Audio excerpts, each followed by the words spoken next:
Now, is TB4 given also in low chronic doses, or is that something that you go in with a couple big doses and back out? I see a lot of different discussion on different protocols. So I will do a pretty high dose the first dose, and then I'm probably going to do it for about 6 weeks. Again, depends on what I'm treating. So I have a patient right now that I'm treating with who has some neurodegenerative disease, very young man, had some fairly significant physical and emotional trauma a few years ago and is struggling. So I am giving him a 6-week rotation of several nootropics, including TB4.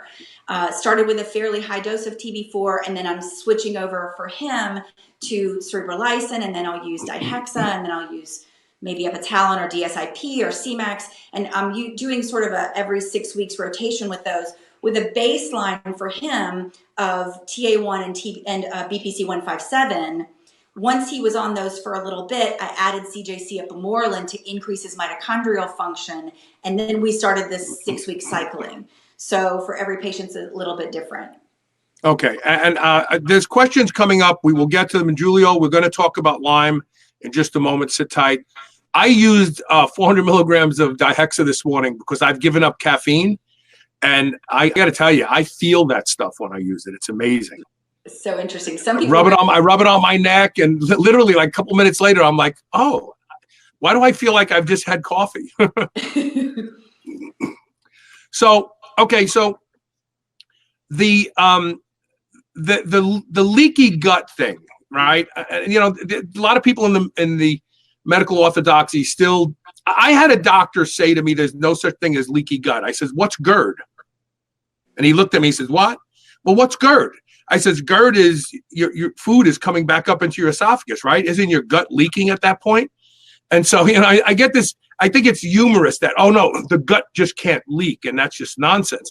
But rounding back to the question about gut problems in this population of people, are there other things that you do for the gut specifically to help it kind of reestablish or create a more fertile soil for the things that you're hoping to happen with the peptides?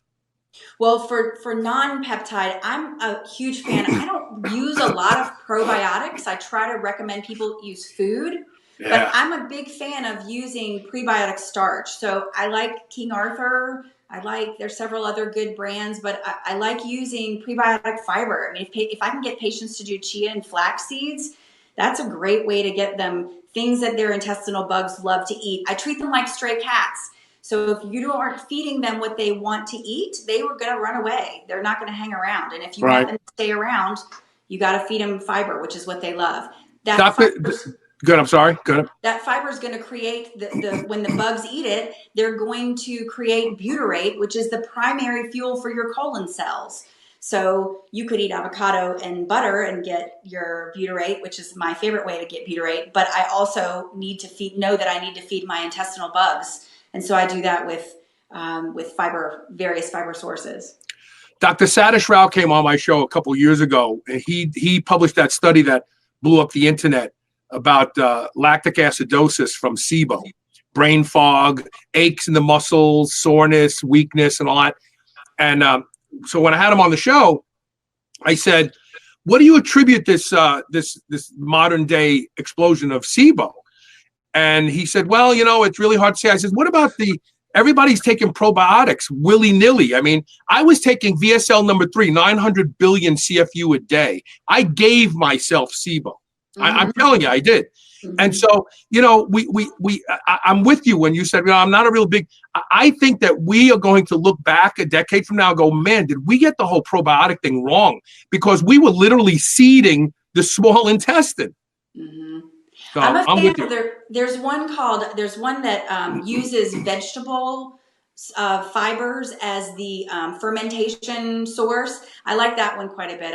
If I'm going to recommend a probiotic, I recommend that one, but it's pretty rare anymore that I recommend probiotics for patients.